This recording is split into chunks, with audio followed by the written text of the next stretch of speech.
Previously on 30 in 30, we made it out to Philadelphia, met some amazing fans, ran the rocky steps, and also the air tried to kill us.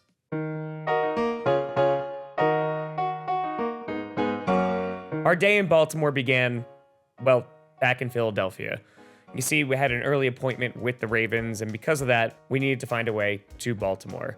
And that is where we met Maksud, an amazing Uber driver from Uzbekistan, in which we talked to him for 2 straight hours about his experiences, not only just what we were going through, but his life as an immigrant, moving around this country, from being a cross-country mover and just sharing in some basic human experiences, and overall having great conversation. We got into Baltimore around 2:30 in the morning for one of the greatest days on this trip thus far. It is currently 2:49 in the morning. We have made it to Baltimore, and we raised $100,000 for St. Jude. Started day 10, and we have already hit our initial goal. So this is incredible.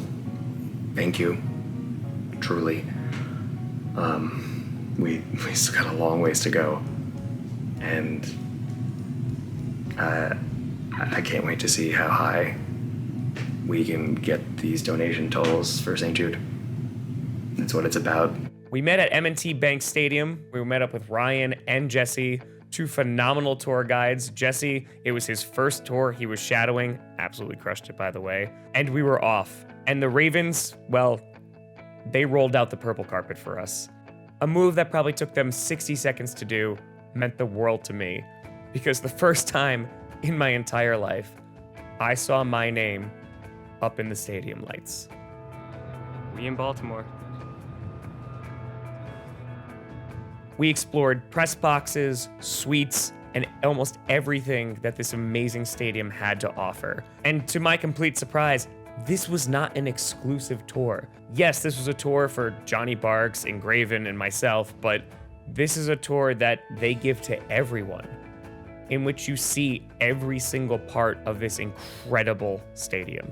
It started with a video in which we learned about the Ravens' illustrious history, and what really stood out to me, and Engraven echoed these remarks, was how much money, time, and effort the Ravens spend in the fan experience. Whether it's bringing home merchandise, whether it's millions of dollars spent in upgrades for Wi-Fi, escalators, just beautifying or modernizing the stadium, the Ravens have gone all out to make sure that if you attend a game here, or if you go on a stadium tour, you are going to leave satisfied.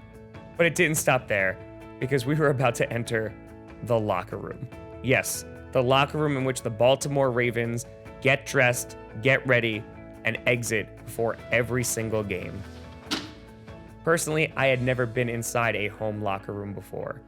The Packers usually keep that very closely guarded, and that was one of the few stadium tours that I actually had a chance to go on. But the Ravens were so welcoming, and even had a St. Jude jersey sitting in the locker of Lamar Jackson, which of course I had to try on in the locker.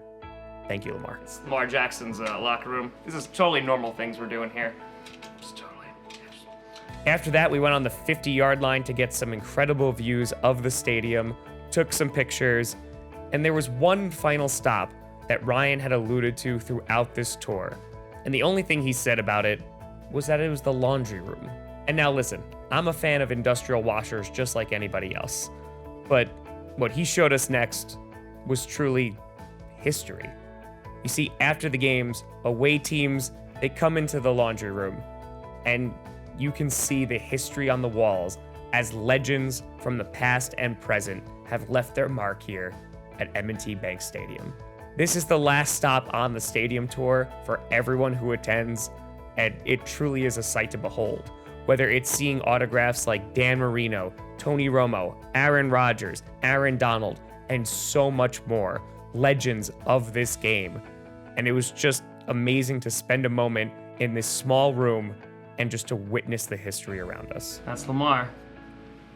Sat in that guy's locker. And after that, there was even more. We took a short trip to the Ravens training facility, which is located about 30 minutes away from the stadium, and just reminded me of a country club.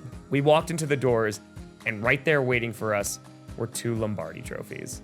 We then headed up the stairs and I was featured on The Lounge, the Ravens podcast where they feature players and now a guy from New York in his basement, Tom Grossi.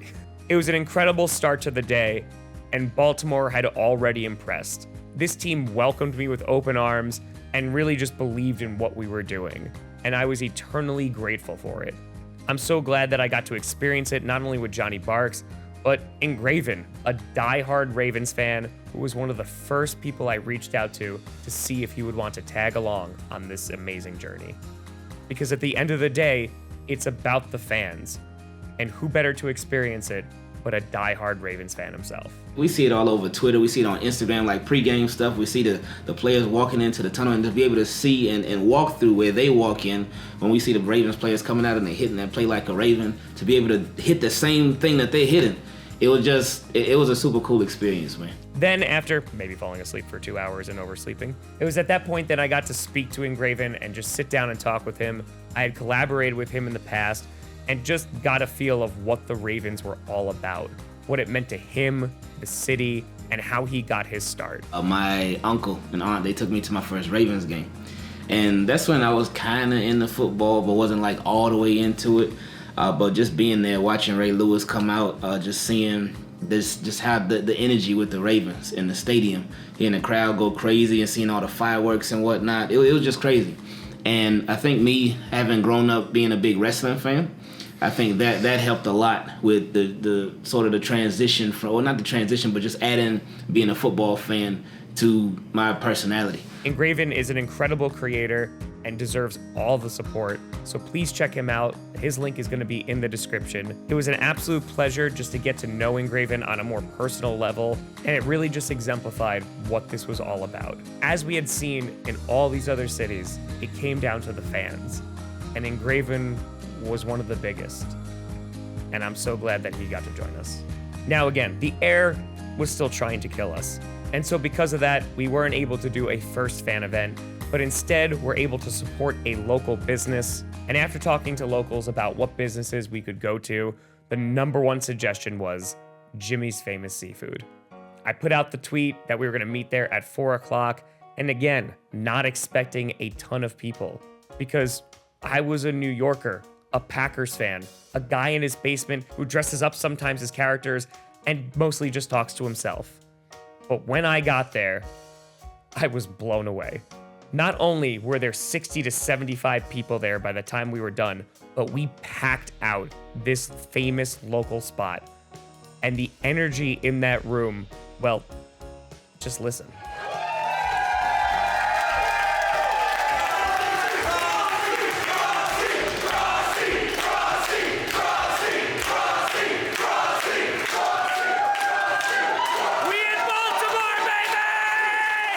I spent 2.5 amazing hours with these fans, hearing their stories, their love for the game, their team, and just connecting with them. And it started to dawn on me that not only were they here just to rep the NFL or rep their team or their city, but they were here for me. And that's something that, honestly, I have a tough time dealing with, because I don't know why. But every person that I talk to, every family member, every kid, every fan just reinforced the special thing that we are doing out here. And it was in Baltimore that it really felt like this was a culmination of 8 years of grinding and hard work. It made me so incredibly happy. At one point, I excused myself to the restroom, washed my hands, looked in the mirror, and just reflected that there were so many screaming, joyous fans out there that were here to celebrate this incredible thing that we were doing.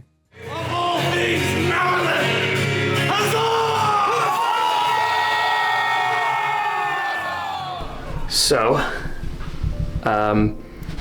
we just packed out Jimmy's Seafood place, packed out for 2.5 hours. I got these, which I'm never taking off for this trip. No words. I mean, Baltimore has been, I know I say incredible and amazing a lot, but holy crap, man, just jaw-dropping. And all the stuff that we heard about this city, this is the one the most. We heard about Detroit, Chicago, all that. But this is the one, it's like, be careful in Baltimore, all this stuff. And listen, every single city's got its problems, but that's also Baltimore. And that's a side of Baltimore that you don't see. And I got a chance to just glimpse it tonight, and I'm stunned. And that is 30 and 30. Every single city that we have gone to, I have tried to highlight the beauty and the amazing people that live in these places. And there's no denying, there's a toughness to this city, but there's another side to this city. It's the people. The people who came out in the toxic air, the people that spent their money to support local business, and the people that came out to celebrate football and their love for the game and their team. This continued as we had a brief moment of normalcy as Johnny and I were able to get the video out. We went out with Engraven to a local bar and just heard some people sing. It was just a regular karaoke night, and it just highlighted how phenomenal this city was. There was a strength, a beauty, and quite honestly, majesty of this place. And yeah, it's a tough exterior, but Baltimore opened up its arms and made me feel so welcome today. Whether it was the Ravens or the fans, I'm so happy to have this experience, and I just hope I was able to give you all a glimpse of the incredible things that I saw today. They call Baltimore the Charm City, and today I met its people. Some of the best, most enthusiastic, rabid fans that I've encountered on this entire journey. I received homemade bracelets, I received gifts, and these are things that I am not only going to send home, but I'm going to carry with me for the rest of this trip, because Baltimore is a place that I will never forget. So thank you.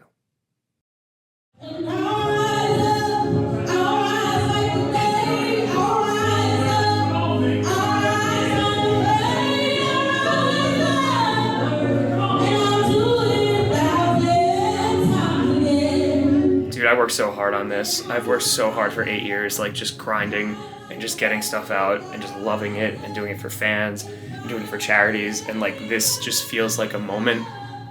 Like it seems like things are gonna change. And like in the best possible way, because all this is gonna bring is more publicity to St. Jude and more donations, and it's gonna help more kids, and that's what this is about. Like this is I don't even know. Like it's just I have no words for it. I don't like I work so freaking hard for this, man. Like I worked so hard for this. Shit. Like I worked so hard for this.